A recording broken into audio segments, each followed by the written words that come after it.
तो हेलो प्यारे प्यारे बच्चों, आप सभी का स्वागत है आज के इस नए वीडियो में नए टॉपिक के साथ। बच्चों, आशा करता हूं कि आप सभी बहुत ही मस्त होंगे और अपने अपने पढ़ाई में अच्छे से व्यस्त होंगे। तो इस प्रकार से बच्चों, आज के इस प्यारे से लेक्चर में हम लोग आज के जो लेक्चर है 1 होने वाला है, क्योंकि हम लोग एक नए चैप्टर अर्थात चैप्टर नंबर 12 परमाणु के अंतर्गत आज जो टॉपिक पढ़ेंगे वह पहला लेक्चर होने वाला है। तो इसमें बच्चों परमाणु के अंतर्गत रदरफोर्ड का परमाणु मॉडल क्या होती है एवं इसके क्या क्या कमियां हैं, इसके बारे में संपूर्ण जानकारी आपको बड़ी आसानी से देने वाले हैं। तो ये जो टॉपिक है बच्चों, आपके बोर्ड एग्जाम में 3 नंबर में जरूर से पूछ लिया जाता है। तो आप इस वीडियो में अंत तक जरूर से बने रहिएगा। आपका जो 3 नंबर है पूरा पक्का एक एक हो जाने वाला है।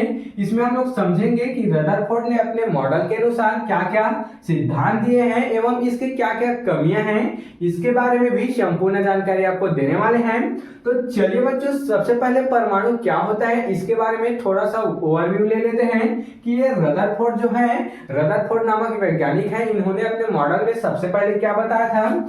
ये जो रदरफोर्ड है बच्चों, इन्होंने बताया था कि ये जो परमाणु होता है वह अति सूक्ष्म होते हैं तथा ये एक उदासीन कण होते हैं या एक छोटे आकार के होते हैं तथा इसके मध्य में एक केंद्र भी उपस्थित होता है। तो इन्होंने क्या बताया बच्चों, सबसे पहले ये जो परमाणु है, ये जो परमाणु होता है बच्चों, वह उसका आकार कैसे होता है, गोला होता है। तो इन्होंने यह बताया कि ये जो परमाणु है, परमाणु इसका आकार कैसा होता है, गोल आकार का होता है। एवं बच्चों इसके अलावा उन्होंने और भी बताया कि इसके मध्य एक केंद्रक भी उपस्थित होता है। इसके मध्य एक क्या होता है बच्चों, केंद्रक उपस्थित होता है। इसमें क्या होते हैं, न्यूट्रॉन और प्रोटॉन जैसे धन आवेश कण उपस्थित होते हैं।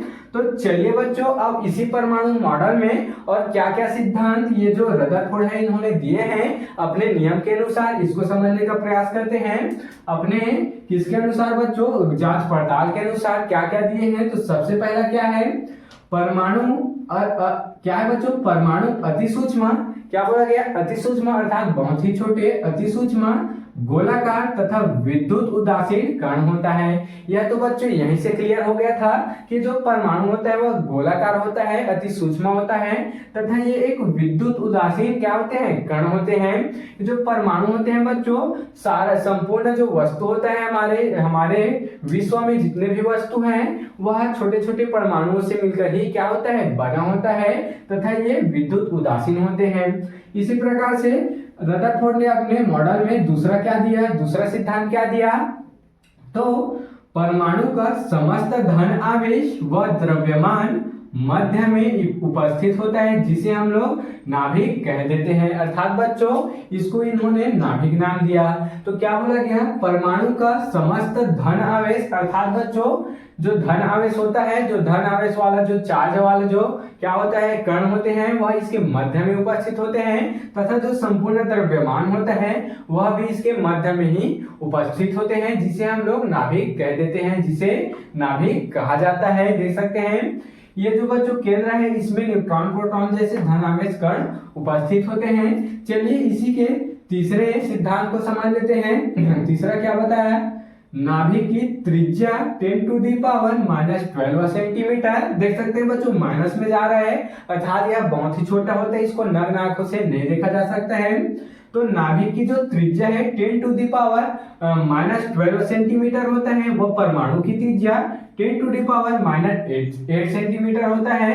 तो क्या बोला गया बच्चों, अब ध्यान देंगे, परमाणु की त्रिज्या क्या है, 10⁻⁻8 है, इसकी त्रिज्या क्या है नाभिक की, 10⁻⁻12 है। तो इस हिसाब से तो आप बोलेंगे कि इसका जो आकार है वह ज्यादा है, लेकिन बच्चों जब माइनस चार्ज में जाता है तो जो जितना ज्यादा बड़ा होता जाएगा ये जो माइनस चार्ज है वो उतना ही छोटा होता जाएगा, वो वस्तु वो चीजें हैं। इसी प्रकार से ये -8 है तो वो बच्चों -12 से बड़ा होगा। तो जो कि नाभिक से बच्चों 10⁻⁻4 से बड़ा है। देख सकते हैं इसमें क्या बोला गया है, जो नाभिक का आकार है 10⁻⁻12 सेंटीमीटर होता है तथा इस परमाणु का आकार 10⁻⁸ होता है, जो कि नाभिक से 10⁴ क्या होते हैं, बड़े होते हैं। अर्थात ये -8 है, ये -12 है, तो क्या हो जाएगा बच्चों, 4 बचेगा, तो ये 4 से बड़े होते हैं, अर्थात 10⁻⁻4 से बड़े होते हैं जो परमाणु होते हैं। तथा -4 से क्या होते हैं, ये छोटे होते हैं, जो यहाँ पर क्या होते हैं, केंद्रक होते हैं। तो चलिए अब हम लोग चौथा देख लेते हैं। चौथा इन्होंने क्या सिद्धांत दिया, नाभिक के चारों ओर वृत्ताकार कक्षाएं होती है। इन्होंने क्या बताया बच्चों, ये जो नाभिक होते हैं ये क्या है बच्चों, यहाँ पर नाभिक है। अब इसके चारों ओर क्या होते हैं, वृत्ताकार कक्षाएं पाए जाते हैं। इसके बारे में किसने जानकारी दी है बच्चों, रदरफोर्ड ने इसके बारे में जानकारी दी है कि नाभिक के चारों ओर वृत्ताकार कक्षाएं पाई जाती है, जिसमें बच्चों इलेक्ट्रॉन घूमता है। इसमें क्या होते हैं, इसमें इलेक्ट्रॉन कुछ इस प्रकार से घूमते रहते हैं। सभी कक्षाओं में बच्चों जो इलेक्ट्रॉन होते हैं कुछ इस प्रकार से घूमते रहते हैं। देख सकते हैं ये क्या है, कक्ष होते हैं, ये कक्ष होते हैं, और इसी में जो इलेक्ट्रॉन है वह चारों तरफ चक्कर लगा देते रहते हैं कुछ इस प्रकार से। अब पांचवा देख सकते हैं, पांचवा सिद्धांत क्या है, इलेक्ट्रॉन और नाभिक। क्या बच्चों, ये जो इलेक्ट्रॉन है, इलेक्ट्रॉन और नाभिक एक दूसरे से विद्युत आकर्षण बल द्वारा जुड़े होते हैं। अब इसमें क्या बोल जाएगा बच्चों, ये जो इलेक्ट्रॉन होते हैं जो चारों तरफ घूम रहे हैं, और ये जो नाभिक होते हैं आपस में एक दूसरे से कैसे जुड़े होते हैं बच्चों, विद्युत आकर्षण बल के द्वारा जुड़े होते हैं। क्योंकि ये जो इलेक्ट्रॉन होता है उसका चार्ज माइनस होता है, जबकि न्यूट्रॉन और प्रोटॉन होता है उसमें प्लस चार्ज उपस्थित होता है, जो कि केंद्र में उपस्थित होता है, केंद्रक में इसके उपस्थित होते हैं। तथा ये माइनस चार्ज वाले प्लस चार्ज वाले को आकर्षित, यानी कि एक दूसरे की तरफ क्या होते हैं, आकर्षित होते हैं, और ये प्लस चार्ज वाला माइनस चार्ज वाले को अच्छे से पकड़कर रखे रहते हैं। देख सकते हैं, तो इसी को बोला गया है विद्युत आकर्षण बल द्वारा जुड़े होते हैं।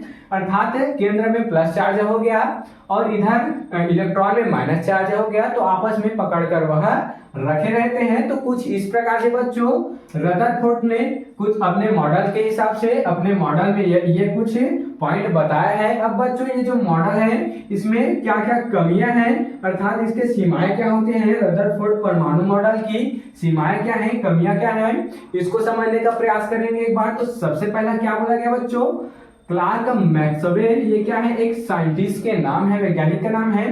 तो क्लार्क मैक्सवेल के अनुसार इलेक्ट्रॉन घूमने के कुछ देर बाद इलेक्ट्रॉन नाभिक पर गिर जाना चाहिए, लेकिन ऐसा नहीं होता है। अब बच्चों इसमें क्या बोला गया, अगर मान लेते हैं कि हमको एक ग्राउंड में पूरा दिन दौड़ने के लिए बोले, तो हम पूरा दिन नहीं दौड़ सकते, ज्यादा से ज्यादा आधा घंटा 1 घंटा दौड़ेंगे तो हम लोग की बच्चों ऊर्जा समाप्त हो जाएगी, तो हम गिर जाएंगे, पैर भी दर्द करने लगेगा, पूरे 24 घंटे नहीं घूम सकते हैं। उसी प्रकार से जब इसमें इलेक्ट्रॉन घूमता है तो इसका भी ऊर्जा क्या होती है, खत्म होती जाती है, तो ये नाभिक पर गिर जाना चाहिए, लेकिन ऐसा नहीं होता है। तो इसके बारे में भी बच्चों जो रदरफोर्ड है इन्होंने कुछ भी जानकारी नहीं दिए हैं। ऐसा क्यों होता है, इसके बारे में कुछ भी जानकारी यहाँ पर रदरफोर्ड ने नहीं दिए हैं। तो ये भी एक कमी है कि बच्चों ये जो इलेक्ट्रॉन है वह चारों तरफ घूमते हैं, तो घूमने में ऊर्जा लगती है इलेक्ट्रॉन को, तो ऊर्जा जब समाप्त हो जाती है तो ये नाभिक पर क्यों नहीं गिर जाते, इस पर किसी भी प्रकार से रदरफोर्ड ने हमको जानकारी नहीं दी है।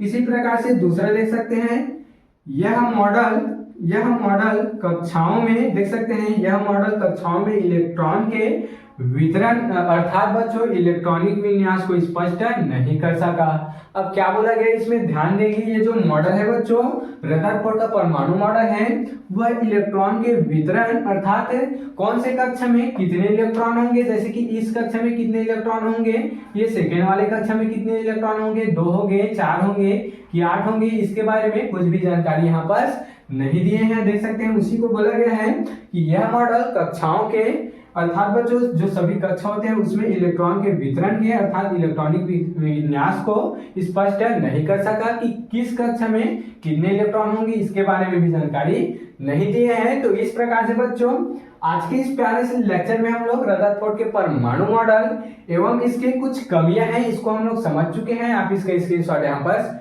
ले सकते हैं।